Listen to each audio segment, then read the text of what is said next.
இலங்கை ஜனாதிபதி தேர்தலில் தேசிய மக்கள் சக்தியின் தலைவர் அனுரகுமார திசாநாயக்க வெற்றி பெற்று இலங்கையின் 9வது அதிபராக பதவி ஏற்க உள்ளார். அவர் இந்த தேர்தலில் 57,40,179 வாக்குகளை பெற்றுள்ளார். இலங்கை தேர்தல் வரலாற்றில் முதல் முறையாக இத்தேர்தலில் தான் விருப்பு வாக்குகள் எண்ணப்பட்டன. தான் அதிபராவது குறித்து அனுரகுமார தெரிவித்துள்ள செய்தியில், நூற்றாண்டுகளாக நாம் கண்ட கனவு இறுதியில் இன்று நனவாகியுள்ளது. இந்த கனவு நனவாக உழைத்த பல்லாயிரக்கணக்கான மக்களின் முயற்சிகள் இன்று பலித்துள்ளது. அதற்காக உங்களுக்கு நன்றி கூற கடமைப்பட்டுள்ளேன்.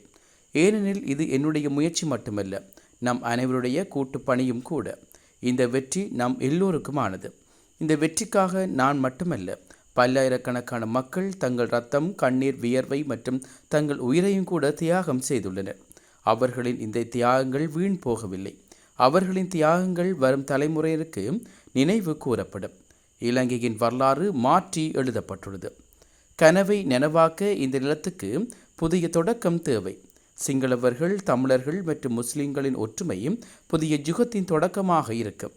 இதன் அடிப்படையிலேதான் மறுமலர்ச்சி தோன்றும். வாருங்கள், எல்லோரும் இதற்காக கைகோப்போம் என்று தெரிவித்துள்ளார். இது குறித்து ரணில் விக்ரமசிங்கே வெளியிட்டுள்ள அறிக்கையில், ஜனாதிபதி தேர்தலில் மக்கள் வழங்கிய ஆணையின்படி அனுரகுமார திசாநாயக்கவிடம் ஆட்சியை ஒப்படைக்க வேண்டும் எனவும் தனக்கு ஆதரவளித்த அனைவருக்கும் நன்றி தெரிவிப்பதாகவும் கூறியுள்ளார். அவர் வெளியிட்டுள்ள அறிக்கையில், இலங்கை எனும் அன்புக்குரிய குழந்தையை சவால்மிகு தொங்கு பாலத்தினூடாக தான் இதுவரையும் பாதுகாப்பாக கொண்டு வந்ததாகவும், தற்போதைய ஜனாதிபதி அந்த குழந்தையை இன்னும் பாதுகாப்பாக தொங்கு பாலத்தினூடாக கொண்டு வர முடியும் என்று நம்புவதாகவும் ரணில் அந்த அறிக்கையில் தெரிவித்துள்ளார். இலங்கை ஜனாதிபதி தேர்தலில் எண்ணப்பட்ட வாக்குகளில் எந்த ஒரு வேட்பாளரும் 50% அதிகமான வாக்குகளை பெறாத நிலையில் 2வது விருப்பு வாக்குகள் எண்ணப்பட்டன. இலங்கை ஜனாதிபதி தேர்தல் வாக்கு எண்ணிக்கையில் தொடக்கம் முதலே தேசிய மக்கள் சக்தியை தேர்ந்த அனுரகுமார திசாநாயக்க முன்னிலையில் இருந்தார். 42.31% வாக்குகள் கிடைத்தன.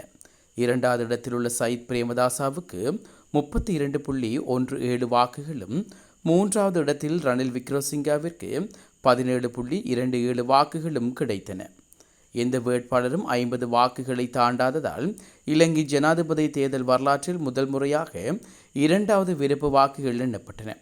இதன்படி அனுரகுமார திசாநாயக்க 1,05,264 வாக்குகளோடு ஒட்டுமொத்தமாக 57,40,179 வாக்குகளையும், சயித் பிரேமதாசா 43,63,035 வாக்குகளையும், விருப்பு வாக்குகளாக 1,67,867 வாக்குகளோடு ஒட்டுமொத்தமாக 45,30,902 வாக்குகளையும் பெற்றிருக்கின்றன.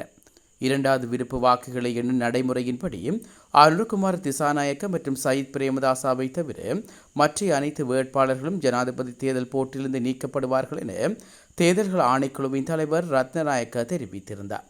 இவ்வாறான போட்டியிலிருந்து நீக்கப்பட்ட ஏனைய வேட்பாளர்களின் 2வது மற்றும் 3வது விருப்பு வாக்குகள் போட்டியில் உள்ள வாக்காளர்களுக்கு சாதகமாக உள்ளதா என்பது கணக்கிடப்படும். 22 தேர்தல் மாவட்டங்களிலும் தற்போது போட்டியிட உள்ள வேட்பாளர்களுக்கு சாதகமாக கிடைத்த வாக்குகள் எண்ணப்பட்டு கிடைக்கப்பெறும் விருப்பு வாக்குகள் ஏற்கனவே எண்ணப்பட்ட வாக்குடன் சேர்த்து அதில் அதிக வாக்குகளை பெற்ற வேட்பாளர் ஜனாதிபதியாக அறிவிக்கப்படுவார் எனவும் அவர் தெரிவித்திருந்தார். முன்னதாக தேசிய மக்கள் சக்தியின் அதிபர் வேட்பாளர் அனுரகுமார திசாநாயக்க வென்றுவிட்டதாக கூறியுள்ள அக்கட்சியின் எம்பி விஜிதா ஹெரத் அதனால் கட்சியின் பதட்டமடைய தேவையில்லை என்று தெரிவித்திருந்தார். அக்கட்சியால் ஊடகங்களுக்கு வெளியிடப்பட்ட காணொளியில் 2வது மற்றும் 3வது விருப்பு வாக்குகள் காணப்பட்டாலும் 50% வாக்குகள் இல்லாதால் விதிகளின்படி அனுரகுமார திசாநாயக்க வென்றுவிட்டதாக அவர் கூறினார். இதனிடையே அனுரகுமார வென்றுவிட்டதாக நாங்கள் ஏற்றுக்கொள்வதாக சயித் பிரேமதாசாவின் கட்சி எம்பி ரஞ்சித் மத்தும பண்டாரவும் தெரிவித்துள்ளார். அவர் கூறுகையில், ஜனநாயக ரீதியாக அன்ராவின் வெற்றியை ஏற்றுக்கொள்வதாக தெரிவித்துள்ளார். இலங்கையின் 2022 ஆண்டு பொருளாதார நெருக்கடிக்கு பிறகு நடந்த முதல் ஜனாதிபதி தேர்தலில் மக்கள் வாக்களிக்க அதிகம் ஆர்வம் காட்டினர். வாக்குப்பதிவு நிறைவடைந்தது நேற்றிரவே இலங்கையில் உள்ள 22 தேர்தல் மாவட்டங்களில் உள்ள 1703 வாக்கு எண்ணும் மையங்களில் வாக்குகள் எண்ணும் பணிகள் தொடங்கியது.